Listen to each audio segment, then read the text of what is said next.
Good morning, everybody, and welcome to today's edition of the Ignition News, your unfiltered direct source for everything important you need to know. We are a independent news. We are not bought. We are unbothered, and we've got a lot of updates for you today. So let's get right into it. Okay, so the Ignition News is going to give you truth, accountability, and most importantly, the steps to take to fight back. We've got a lot of stories to talk about today. In the pre-show, we were looking at this saying, there's not very much going on, but there is actually quite a bit going on. I think with everybody busy with the holiday seasons, I hope you had a wonderful holiday. Good morning to you, and let's get right into the top stories, whether that's from bombing in Ukraine to the United States government literally calling journalists domestic terrorism. We've got a lot of things to talk about today.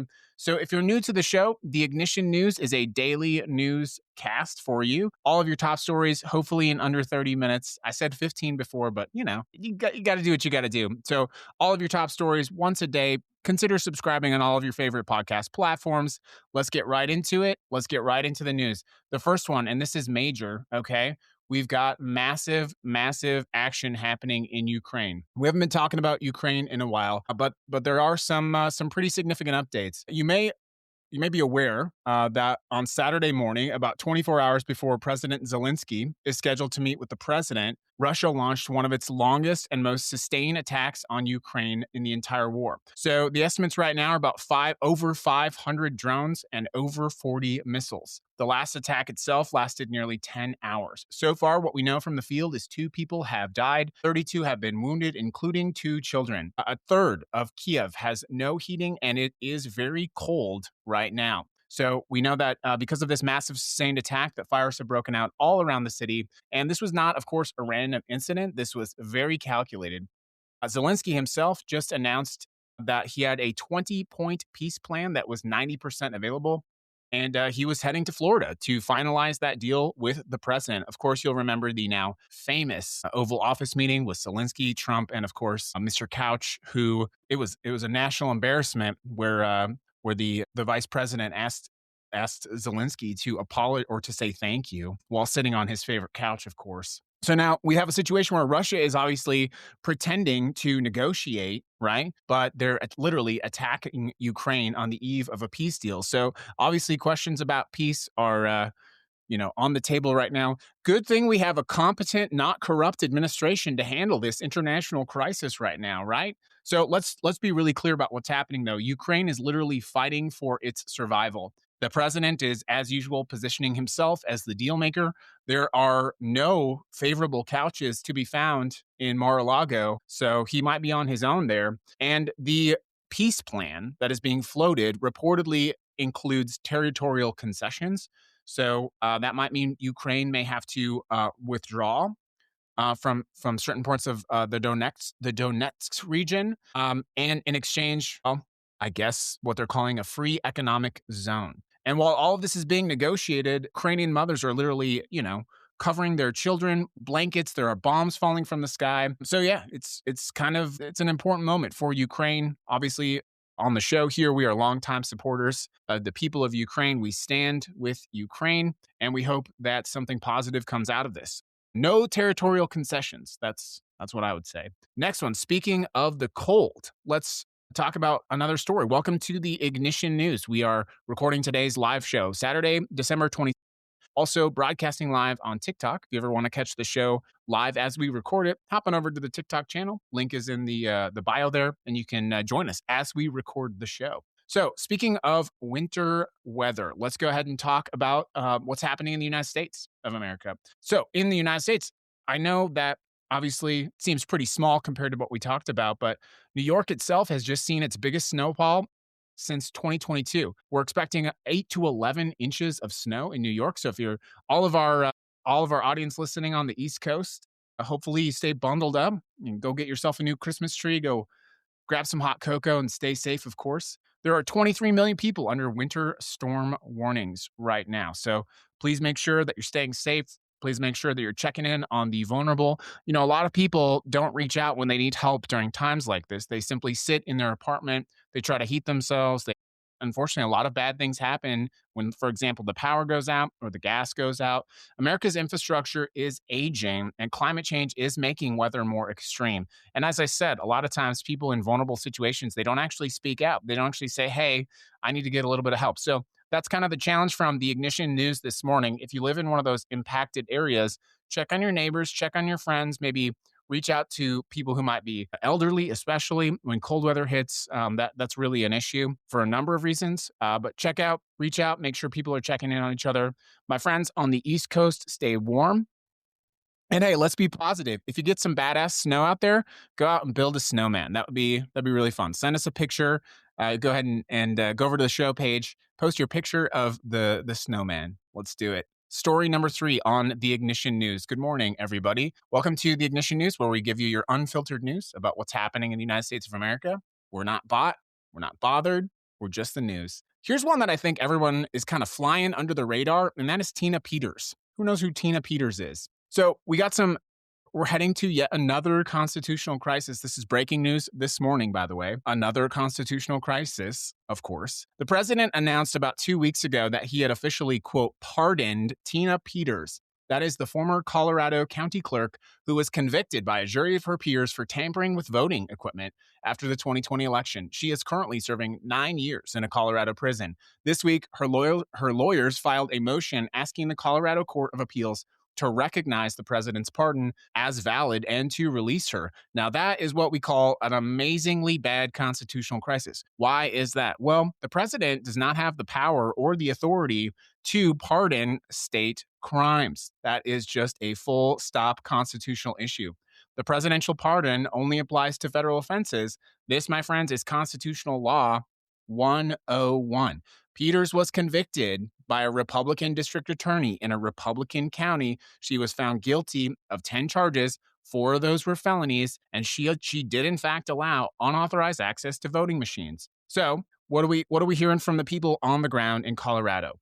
Well, Colorado Attorney General Phil Weiser said this: the idea that a president could pardon someone tried and convicted in a state court has no precedent in American law, would be an outrageous departure from what our Constitution requires, and will not hold up. As always, we're gonna have to see what the Roberts Supreme Court does about this. But what is actually happening is Trump is using Tina Peters to test his powers once again. Imagine the damage that this president could cause if he could, in fact, pardon state-level offenses. We may not even begin to imagine the kind of damage that could cause. The thing about that is, as usual, that core base of support, they believe when the president says, I pardon Tina Peters, they're sitting there saying to themselves, why isn't she walking out of jail right now? You know, so this is really the problem. They're going to try to do it anyway. This seems like constitutionally settled law, but here's the playbook from this administration. Break the rules, pretend to be the victim, fundraise off the outrage, rinse and repeat.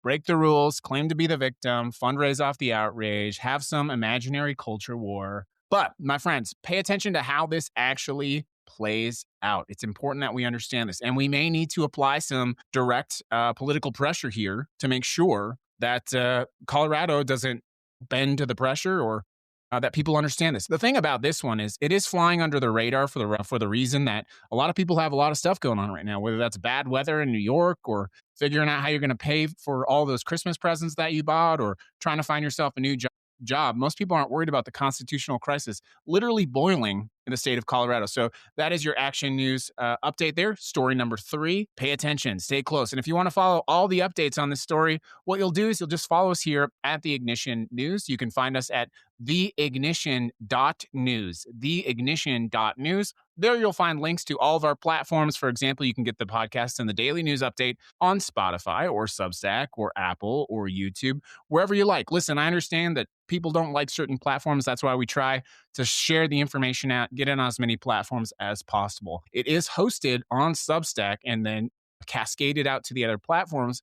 If you do join us on Substack, you can participate in the show live by being part of the subscriber-only chat, or by doing so on TikTok as well. Let's get into the 4th story. Good morning, everyone. Welcome to the Ignition News. This one's kind of a wild story, so let's get right into it. Story number 4, Kash Patel closes the J. Edgar Hoover FBI Director Kash Patel announced yesterday that the J. Edgar Hoover Building, the FBI's headquarters since 1975, will permanently close. The workforce will now move to the Ronald Reagan Building. Patel says this is going to save billions of dollars. That claim is just verifiably false, by the way. The previous plan would have cost nearly $5 billion and wouldn't be completed until 2035. Instead, they're using an existing building, claiming they're saving taxpayer money. Now, obviously, the plan was to spend that money retrofitting, giving them new offices, new equipment, all that sort of stuff. So, on the surface, of course, that sounds very reasonable. The Hoover Building, 1975, it's actually older than me.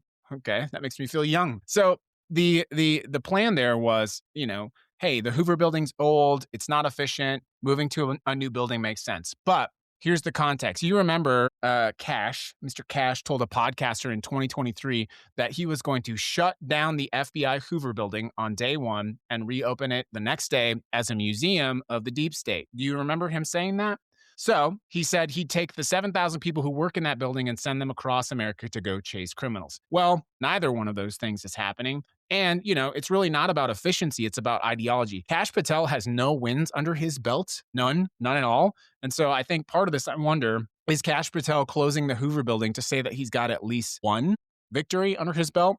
And apparently there's a rumor that in the FBI, they call him the Make-A-Wish director of the FBI, which is kind of wild. Anyways, you may also remember when we're talking about saving money, let's talk about Kash Patel. Here's a sort of sub-story to that one. Good morning, everybody. Kash Patel just bought a bunch of luxury up-armored BMWs for himself instead of using the existing Chevy Suburbans that the FBI has. He is currently taking the FBI jet for personal trips with his girlfriend, calling them necessary for his personal life. So when Kash talks about saving taxpayer money and then goes out and buys up-armored BMWs, German luxury cars, by the way, and then goes and flies around his private jets to go to his mediocre country singer girlfriend's concerts, well, who's saving what? That's the question that I would say. Maryland is already suing Congress because it has appropriated new funds for FBI headquarters in Greenbelt, and the Trump administration just basically ignored that.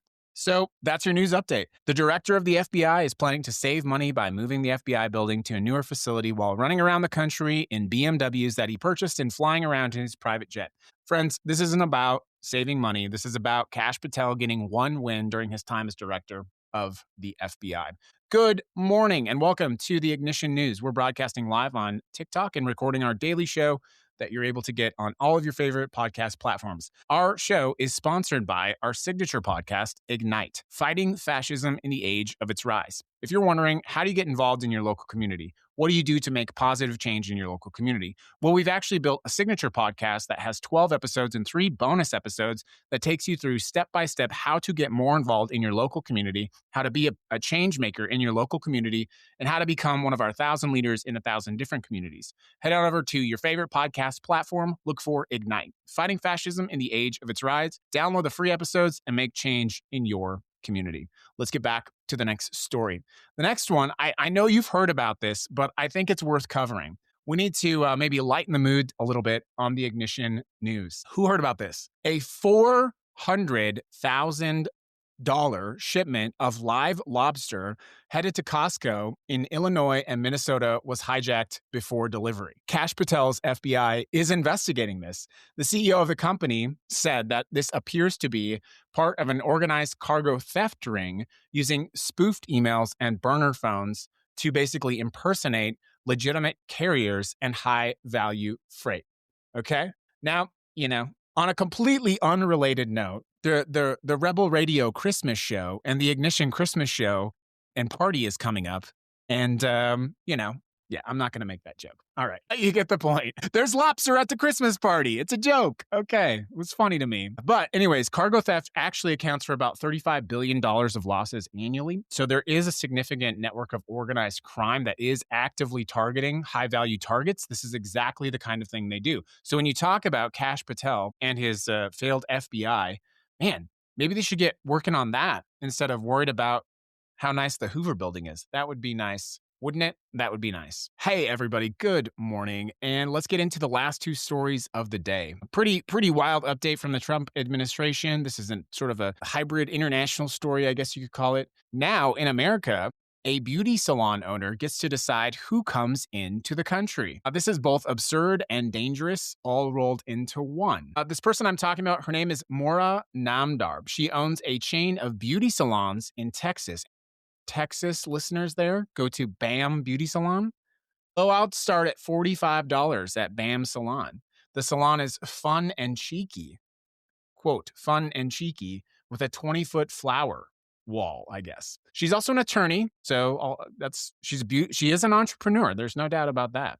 And as of this month, by the way, she is now the Assistant Secretary for Consular Affairs at the State Department. That means she oversees passport issuance and visa approvals and revocations. This woman literally gets to decide who enters the United States. Now, she's clearly a skilled entrepreneur. I'll give her credit for that, but she has no experience in this particular topic. No experience in this area. Yeah, But she is actually a contributor in something you may have known, Project 2020. That's right. There's the connection. There it is. The person who gets to decide who enters the United States wrote the section of Project 2025 about the U.S. Agency for Global Media, accusing it of espionage-related security tasks. A conspiracy theorist is now deciding who gets to come into the United States. During her Senate confirmation, she said that if someone undermines our foreign policy, then consular affairs have the authority to revoke their visas. Okay, actually, I will say that that's actually not a bad claim to make, but the person making it is why we have to be worried about it. So this week, she's implementing the administration's blacklist of citizens who the president and Marco Rubio engaged in egregious censorship of American viewpoints on social media. This brings a lot of things we've actually talked about in quite a few ways together. So let's just recap to you what's happening. A beauty salon owner who contributed to Project 2025 is now banning Europeans from entering America because they didn't let enough far-right content on Facebook. That's actually what's actually happening. So when the Daily News asked about this, they asked the State Department for a quote. This is what they said. They said this question from the Daily Beast was shameful, pathetic, and quite frankly sexist to describe her career that way. We're just quoting facts, okay? What is actually shameful is putting someone with no diplomatic experience, a business peddling $45 blowouts, and a track record for calling government agencies to be shut down in charge of who gets to enter the country. Okay? This is personnel is policy, right? And again, the backstory of that, by the way, we're kind of talking about a lot of things in one in this particular topic. I don't know if you're aware of this, but basically the administration is actively banning people from entering the United States who worked at social media companies who were in content moderation. That's wild, okay? They're banning people from coming to the United States if they worked for like Meta or Twitter, formerly Twitter, and they were in charge of content moderation. They're banning those people.